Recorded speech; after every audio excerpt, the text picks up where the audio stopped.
Yuma Daf Kafalef Amoudbet. Chers amis, nous sommes toujours dans les Agatot, très très intéressantes sur ce qui se passait au Beth Amikdash. Alors, 5 lignes avant la fin du Hamoud précédent, on avait bien expliqué qu'il y avait 10 nissim au Beth Amikdash. Alors, on avait eu un problème parce qu'il y en avait plus. Donc, on avait enlevé tous ceux qui étaient à l'intérieur, qu'on ne voyait pas. On avait laissé que ceux que tout le monde pouvait voir. Et puis finalement, on a maintenant un autre problème, c'est qu'on en a en trop, on en a en plus. Malgré tout, on en a encore en plus.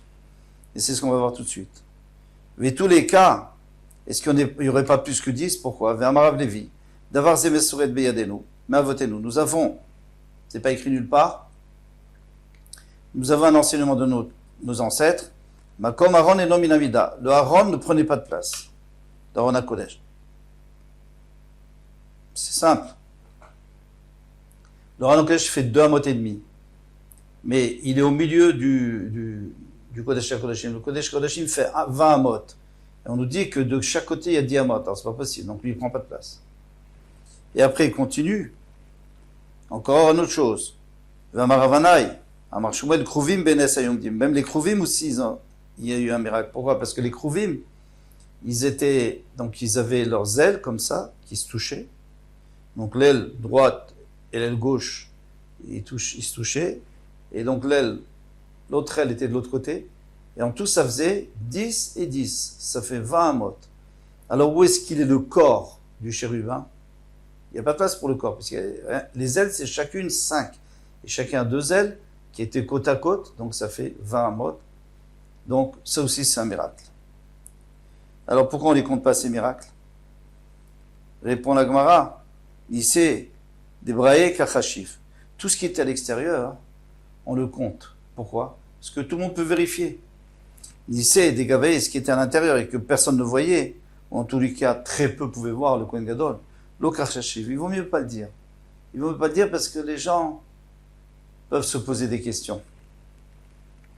Yachi lechem apanim nami, nisi des gavaya hu. Eh bien, le lechem apanim qui restait chaud toute la semaine, qu'est-ce qui sait? Il n'y a que le Kohen qui le prend et qui le transporte, mais les autres, personne ne se voit pas. La Gemara répond, l'Echem appelle ministère des Braéo. Non, c'est un est qu'on voyait de l'extérieur. Pourquoi? Comme il a dit, pourquoi tu nous dis que le Shulchan est Tahor, que le Shulchan sur lequel il y avait l'Echem Apanim, il était Tahor, Tahor Miklal Shutame, est-ce que ça veut dire qu'il pourrait devenir Tamé, mais qu'il était Tahor? Ça, c'est pas possible. Pourquoi? On tourne la page. Kilietz Asulenachatu, c'est un ustensile en bois, c'est une table en bois, même s'il était plaqué en or, mais l'essentiel c'était le bois, qui est fait pour être posé à sa place et qui n'est pas fait pour transporter. Mais Kol Kilietz Asulenachatu, tout objet en bois qui est fait pour rester en place, et non Mekabel Toma, il ne reçoit pas la Toma. Vechotset Mipna Toma, pire, c'est-à-dire il peut séparer entre 2 endroits pour pas qu'il y ait la Toma qui arrive de l'un à l'autre. Et là, Melamed, Shemagbim, Oto, Leoleragalim. Alors tout ça, pourquoi on nous dit ça? C'est pour nous apprendre qu'en vérité, on le déplaçait. On le levait devant pour le montrer à ceux qui montaient à la fête. Aux Israël qui venaient à la fête, on sortait le Shulchan et on leur montrait. Et on leur disait, Reuchi batrem lifnamakom. Regardez, comme Hachem il vous aime, chez Siduko Kesiduro. Quand on l'a enlevé, il était aussi bon, aussi frais que quand on l'a passé. La semaine dernière. Chez Neymar, la soum, lechem chom, beyom milakro. D'accord? Il va être chaud, même le jour où on va l'enlever. Donc, ça veut dire que les Israël étaient au courant de ça, donc on peut le mettre dans la Mishnah. Mais tous les cas, demande la Gemara, mais il y a encore d'autres choses qu'on n'a pas mis. Alors d'accord, ce qui est à l'intérieur, on ne met pas. Mais ce qui est à l'extérieur, on met. Pourtant, Ravoshaya dit, Veshat Shebana Shlomo Bet Amikdash. Le jour où Shlomo Amelech a construit le Beth Amikdash, au moment où il a construit Natabo, il a planté Kol Mine Megadim, Shelzav, toutes sortes d'arbres fruitiers en or. Vayumotzim Perot Bismana. Et il y avait des raisins, par exemple, on parle là-bas aussi des raisins, qui sortaient, des raisins en or, qui sortaient au moment où le raisin sort, c'est-à-dire à la fin de l'été. Mais attention, normalement, le raisin, on sait quand il est mûr pour le cueillir. Là, on ne sait pas. c'est de l'or. Ksheruach menashvan, menashefet bahem, et lorsque le vent soufflait fort, noshrim, il tombait. Et après, les Kohanim avaient le droit de le prendre avaient le droit de les prendre pour leur parnassa. C'était ça la condition de Shlomo HaMelech. Bien que normalement on n'a pas le droit de profiter du Beth Amikdash, mais là c'était pour les Kohanim. Chez Neymar, Yirach Kalevanon, Pirio. Son fruit faisait du bruit comme comme dans le Lévanon. Le Lévanon, c'est quoi? C'est le Beth Amikdash. Dans le Beth Amikdash, ça faisait du bruit quand ça bougeait, les fruits l'un contre l'autre, parce que c'était pas des fruits, c'était de l'or. Eh bien, donc on voit bien, lorsque les Goïms sont venus dans le Echal pour détruire le Beth Amikdash, Yavash. Et les arbres se sont desséchés, il n'y a plus de fruits. Chez Neymar, comme il a écrit, Uperach Levanon Umlal. Umlal, c'est comme une maman qui n'a plus d'enfants. Stérile. Ah, va-t-il Akjbor l'Arziran? Akjbor va nous les remettre au troisième Beth Amikdash. Bientôt, Bezrat Hashem, chez Neymar, par Roach Tifrach, Vitagel. Ici, on parle d'Eretz Israël qui est un désert, presque un désert, en tous les cas, pendant tout ce temps-là, où où les Israéliens n'étaient pas dedans. Vitagel, eh bien, elle va paraître très fort, ça veut dire que ça va fleurir, il y aura de la verdure partout. Vitagel, Av Gilad Veranen, elle sera joyeuse. Gila, c'est deux sortes de joie, Veranen. Kivod Alvanon Natana, et Akshbaruch va redonner le Kavod au Beth Amikdash, c'est-à-dire ces fruits qui poussent en or. Alors, pourquoi on n'a pas mis ça dans la Mishnah? Nissé des Gvier et Lokachashiv. Les Nissim qui sont fixes, c'est-à-dire qui sont là tout le temps, depuis le début jusqu'à la fin, eh bien ça, on n'en parle pas. De quoi on parle? On parle de ceux qui sont intermittents. Par exemple, le feu, c'est de la fumée, c'est quand il y a de la fumée. Tout ce qu'on a vu, c'était intermittent. Par exemple, la viande. Il n'y avait pas toujours de la viande qui brûlait, il n'y avait pas toujours de la viande qui pourrissait. Le Kohen Gadol, c'est Yom Kippour. Le Homer, c'est une fois par an, j'étais lechem, une fois par an, lechem, à peine une fois par Shabbat. Que les gens se prosternent, c'était pas à tout instant. La pluie, c'est pas tout le temps. Le vent, c'est pas tout le temps qu'il y a du vent. Et que ça s'absorbait dans la terre, ça c'est quand on mettait, on jetait de la cendre ou le jabot, etc. Lechem apanim, la même chose. C'était qu'une fois par semaine. Alors, Ashta de Atit Lachim, maintenant que tu m'as dit qu'on ne mentionne pas les nissim qui sont kavois, comme par exemple les fruits qui poussaient, eh bien, dans ce cas-là, Aaron ou Kruvim Nami, Nissi de Gvielino. Alors, ce qu'on avait dit que le Aaron et les Kruvim, on ne voulait pas, parce que c'était à l'intérieur, donc on ne voulait pas les compter. Maintenant, on n'a même plus besoin de les compter, parce que c'était quelque chose de kavois, c'était fixe. Depuis le début jusqu'à la fin, ils étaient là, et pourtant, il n'y avait pas de place pour qu'ils soient là. Amarmar, Vachan Amaracha, Miave Hachan Bemaracha. Ça, c'est un gros problème. Tu me dis que la fumée du foyer, du Misbéach, montait droit au ciel. Il n'y avait pas de fumée. Vatania, il y a une variété qui nous dit Chamishat Varim Nembu Be'eshel Maracha. Il y a 5 choses qui ont été dites pour le feu de la Maracha, donc le feu qu'Hachem avait fait descendre du ciel. Et c'est quoi les 5 choses? Revutsa Kiari, elle était accroupie sur le Misbéach comme un lion.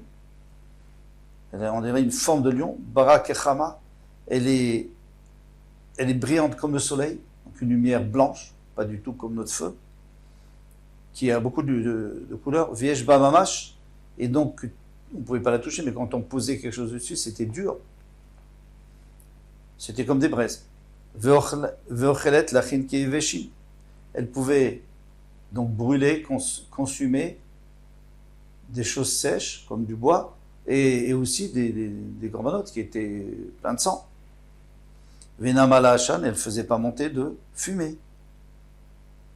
Elle absorbait tout. Il n'y avait pas de fumée. La fumée, c'est les déchets. Il n'y avait pas de déchets. C'était complètement absorbé. Kikambrinan Be'ediot. Donc, on répond, on parle du feu que le Kohen mettait. Parce que le Kohen était obligé, il y avait une mitzvah de mettre des bûches le matin et l'après-midi, de mettre des bûches avant d'apporter le Korban Tamid. Yatania venatnu bnei Aaron HaKohen leshem hamizbeach, et Aaron HaKohen mettait le feu sur le mizbeach. Afal piché shuredet min hapshamim, bien il y a toujours eu du feu qui est descendu du ciel, mitzvah de la vie min idiot, il faut apporter du idiot. Alors il y a quand même une différence entre le premier Beit HaMikdash et le deuxième. Le premier Beit HaMikdash, si vous voulez, les bûches aidaient au ciel, au feu du ciel, et le deuxième Beit HaMikdash, c'était les bûches, le feu du ciel était là, mais c'était les bûches qui brûlaient. Reutza Kiari.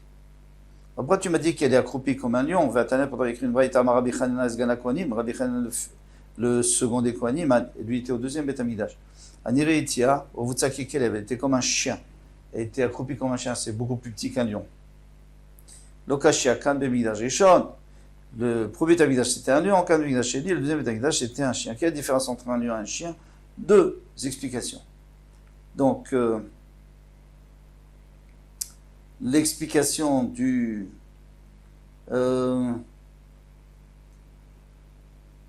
Rama.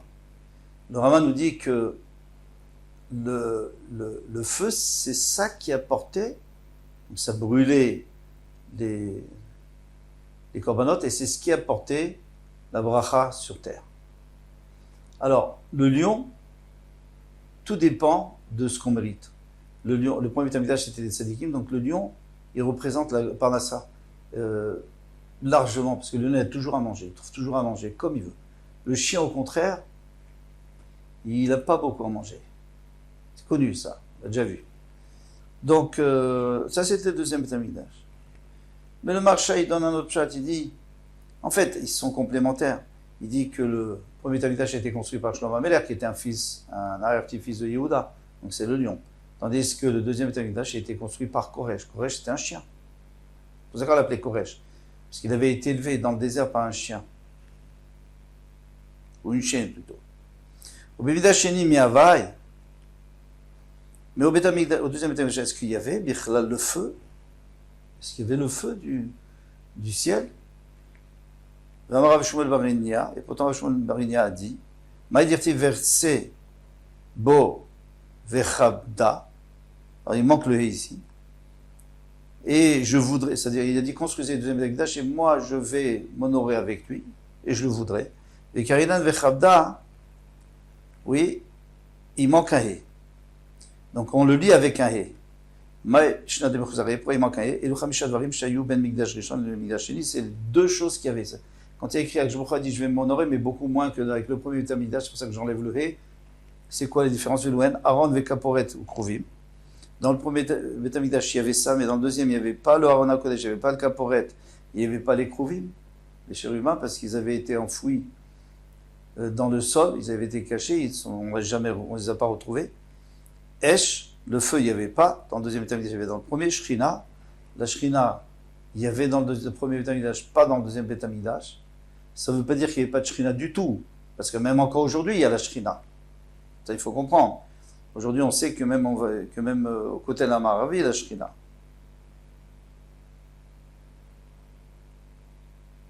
Alors, nous dit le Binyan Sion, nous dit que c'est vrai que au premier Beit HaMikdash, il y avait la Shrina vraiment dans le Beit HaMikdash. Et après, on dit que les Malachim disent Ayem et comme Kivodo, l'Aritzo. On ne sait pas où est la Shrina, on ne la voit plus. Donc elle est remontée dans le ciel. Et de là-bas, elle rayonne sur le Beit HaMikdash. Et sur le côté de la Maravi. Bon, c'est plus la même Shrina. Veruach HaKodesh. Ruach HaKodesh ici, c'est la Nevoa, puisque les derniers Nevim, c'était Chagai, Michael et Chagai, Malachi, c'était les derniers. Et donc au deuxième Beit HaMikdash, il n'y avait plus vraiment. En tous les cas, pas beaucoup, seulement au début. Urim Vetumim. Urim Vetumim, c'est le Shem HaMefurash qui avait à l'intérieur du pectoral, du Choshen. Eh bien, il y avait le Choshen, bien sûr, mais il n'y avait pas. On l'avait plus, donc on ne pouvait plus lui demander ce qu'on voulait, s'il fallait la guerre ou pas. Amré, alors la Gemara répond, parce que là on a posé une question, le feu. Tu dis qu'il y a le feu, là il y a écrit qu'il n'y a pas de feu. Deuxième Beit HaMikdash. In, bien sûr qu'il y avait le feu. Si Youé l'en Messaïa, mais il n'aidait pas à brûler les korbanot. Parce qu'il n'y avait pas la bracha. Alors maintenant, on va voir toutes sortes de feux. Tanoura Banan, Shesh Ishot Hen. Il y a 6 sortes de feux. Il y a Shochelet Venal Shotai. Il y a des feux qui mangent, qui consument le sec, mais pas l'humide, pas l'eau. Il y en a qui, au contraire, qui consomment le liquide et pas le solide. Il y en a un qui consomme de tout, du solide liquide. Il y en a qui ne consomment pas vraiment le liquide, mais lorsque c'est humide, il le consomme quand même, il le consume quand même. Et il y a un feu qui repousse un autre feu, et il y a un feu qui mange les autres feux. Alors, on va expliquer tout ça, bien sûr. Quel est le feu qui consume le sec et pas l'eau? Adidan, c'est notre feu, parce que si tu verses l'eau sur le feu, ça va déteindre. Shota vena ochelet, laquelle qui boit, qui absorbe les liquides et pas les solides, des cholines, ceux qui sont malades, ils ont la température, ils ont des grippes par exemple, ou ils ont la température, eh bien ils ont besoin de boire, mais pas de manger, parce que ça consume pas ce qu'ils ont mangé, mais ça consume ce qu'ils ont bu. Ochelet veshota. Maintenant, c'est laquelle qui consume la nourriture et la boisson, d'Eliaou. Celle qui est arrivée, Eliaou Bara Carmel, comme on sait, il a dit au faux prophète, il leur a dit, du Baal, il leur a dit, vous faites votre misbéach et allumez, et moi je vais faire le mien, il y aura le feu qui va descendre du ciel. Bon, eux, bien sûr, ils n'ont pas réussi. Le feu n'est pas descendu du ciel, mais même ceux qu'ils avaient cachés à l'intérieur pour la personne qui avait caché à l'intérieur pour allumer, il s'est fait tuer par un serpent. Et il a dit, on va montrer la grandeur du Ness. Et il a fait un genre de canal autour de son misbéach, il a mis plein d'eau, et le feu est descendu, et il a absorbé l'eau et le korban. Donc c'est le seul feu qui peut absorber de l'eau. Quand il écrit l'eau qui était dans le canal, elle l'a bu. Maintenant, quel est le feu qui consume le sec, l'humide comme le sec? Des maracha, c'est le feu de la maracha, le feu du misbéach qui vient du ciel. Pourquoi? Parce que quand on met dessus une bête qui est pleine de sang, elle est humide. Normalement, quand tu mets ça sur un feu, au début, il va un peu s'éteindre et puis il va essayer de sécher. Et une fois que ça sera sec, il pourra le brûler. Là, il brûlait tout de suite. Yeshesh dochaesh. Maintenant, quel est le feu qui repousse un autre feu? De Gabriel. Gabriel, lorsque Hanania, Michel et Azaria ont été jetés dans la fournaise, il est rentré dans la fournaise, il a repoussé le feu vers l'extérieur, donc à l'intérieur il faisait bon, ils ont été sauvés, et ceux qui les avaient jetés ont brûlé, parce qu'il a repoussé le feu. Ça c'est un feu, lui-même c'est du feu bien sûr, c'est un malach, et il repousse le feu. Yeshesh au Cheletesh, maintenant il y a un feu qui mange, qui absorbe le feu, un autre feu. Des Shrina, ça c'est Hachem. D'un Marmar, parce qu'il y a écrit au sujet de la création du monde, Hachem a créé des malachim, il leur a dit, alors on crée ou on crée pas, on crée l'homme, on crée pas l'homme.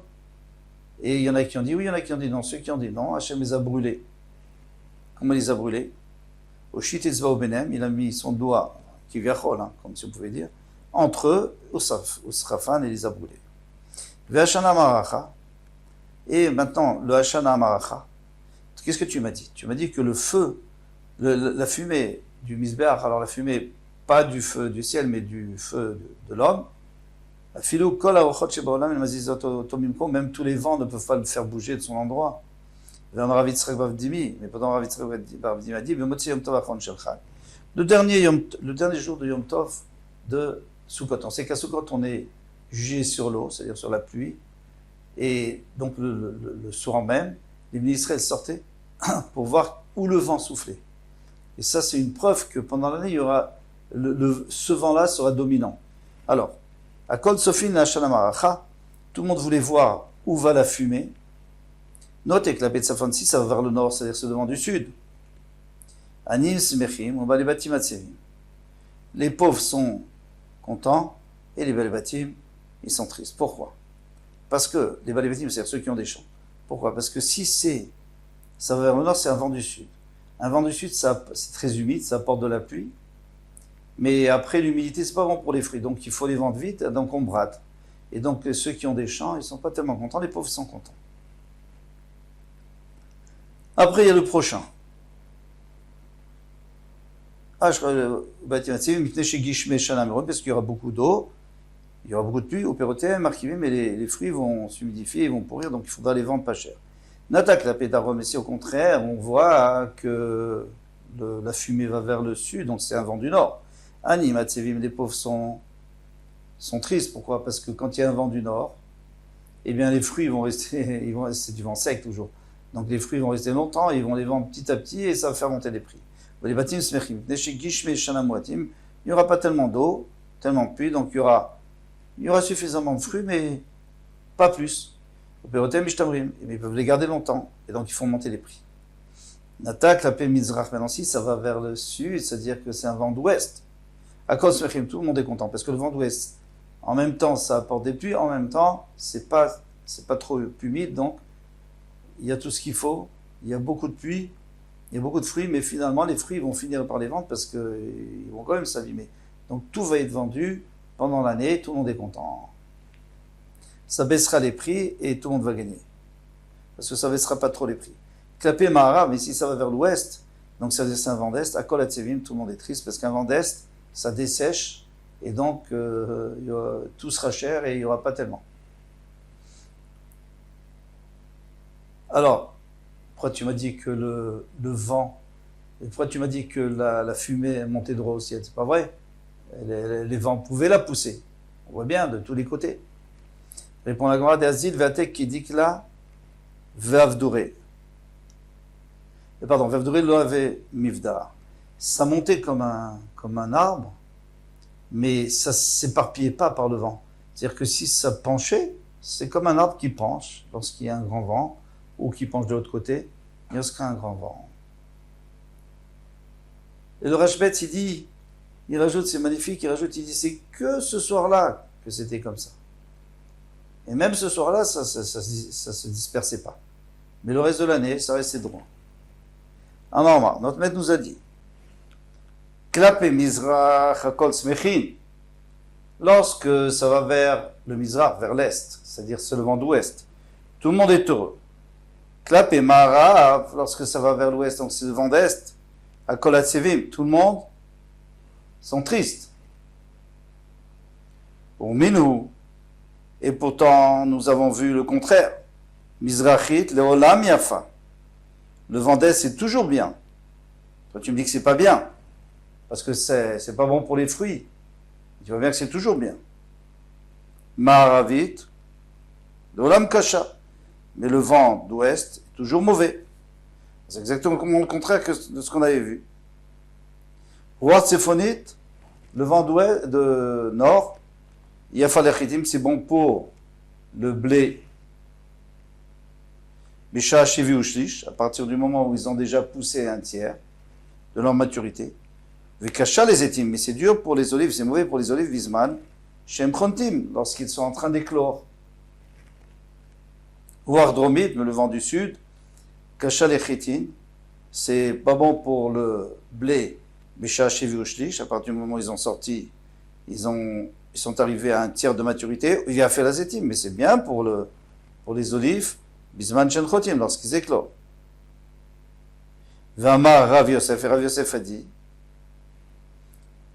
Veitema Marzoutra, il y en a qui disent Marzoutra, Vesimaner, et si tu veux te souvenir, alors, Shulchan Betzafon, le Shulchan où il y a du pain, donc du blé, c'est au nord. Menorah Bedarom, et la Menorah où il y a de l'huile, donc des olives, c'est au sud. Haïmar Bedide, donc le nord, lui, il permet au blé de mieux pousser. Vaïmar Bedide, et le sud, il permet à l'huile ou à l'olive de mieux pousser. En tout cas, qu'est-ce qu'on a vu de tout ça? On a vu que dans notre au début, ce qu'on disait hier, ce qu'on disait tout à l'heure, pardon, eh bien, on avait vu que le Motzei Yom Kippur, tout le monde regardait, et lorsqu'il voyait que il y avait du vent du sud, pardon, le vent du nord, Marmar, Klapé Mizrach, lorsque c'est du vent de ouest, c'est bien. Et lorsque c'est du vent de l'est, c'est mauvais. Et puis après, on a vu le contraire. On a vu que le vent d'est, c'est bon, et le vent d'ouest, c'est mauvais. Donc on a une contradiction. Donc ma réponse, l'okashia, c'est pas une question. Halan ve'aleu. Ça c'est pour nous, ça c'est pour eux. C'est-à-dire, nous c'est Bavel, hein, puisque on est le Talmud Bavli, et là-bas c'était la Misha, c'était Yerushalmi. Donc c'est les gens d'Eretz Israël. Alors, il est vrai que pour nous, en Bavel, le vent d'est c'est très bon. Pourquoi? Parce que le Bavel est très bas, c'est une cuvette, donc très humide. Donc un vent d'est, ça fait du bien. Ça fait du bien, ça dessèche un peu, et donc tout le monde est content. Un vent d'ouest, au contraire, ça va humidifier encore plus, et c'est pas bon pour les fruits et les légumes. Par contre, en Eretz Israël, c'est exactement le contraire, puisque Eretz Israël, c'est un endroit sec. Donc le vent d'est, c'est pas bon, parce que ça va dessécher. Et le vent d'ouest, c'est bon, parce que ça va un petit peu humidifier, mais pas trop. Avec ça, on va terminer ce premier pérec de Yoma, Adran Alach, Shivat Yamim. Eh bien, il faudra essayer de répéter, pour ne pas oublier, quand tout va demain, Bezrat Hashem, pour le pérec bête.